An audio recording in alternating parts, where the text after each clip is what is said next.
আসছে ৮ই মে অনুষ্ঠিত হবে উপজেলা নির্বাচনের প্রথম ধাপের ভোট।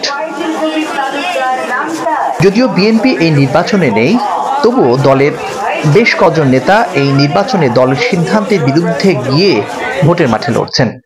এমন ৭৩ জন নেতাকে দল থেকে বহিষ্কারও করা হয়েছে। বিএনপি প্রতিষ্ঠার পর থেকে একসঙ্গে এত নেতাকে বহিষ্কারের নজির এটি প্রথম।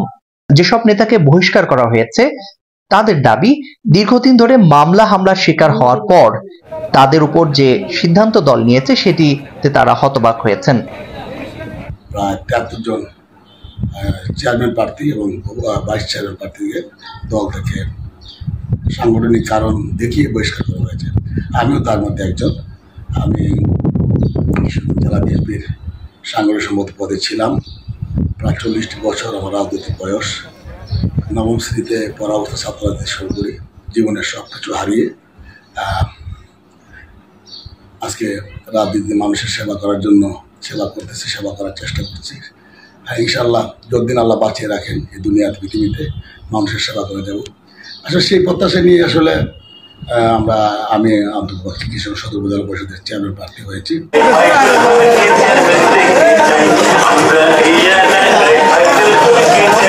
বিএনপির বহিষ্কৃত এই নেতারা যারা ভোটে রয়েছেন, প্রচার প্রচারণায় তারাও ব্যস্ত সময় পার করছেন।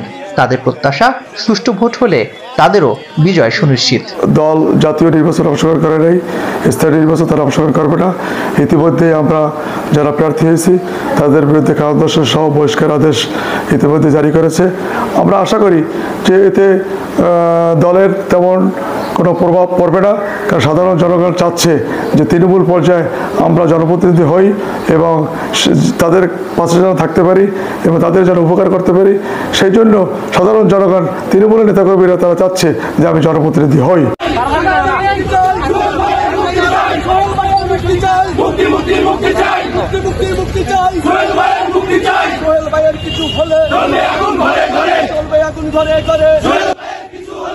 বিএনপির মুখপাত্র রুহুল কবির রিজভী বলেছেন, দলের সিদ্ধান্ত অমান্য করে বিদ্রোহী হয়ে যারা ভোটে রয়েছেন, নির্বাচনের আগে সংবাদ সম্মেলন করে ভোট থেকে সরে দাঁড়ালেই কেবল তাদের এই বহিষ্কারাদেশ বিবেচনা কিংবা তাদের উপর নমনীয় দল হবে কিনা সেটি পুনর্বিবেচনা করা হবে।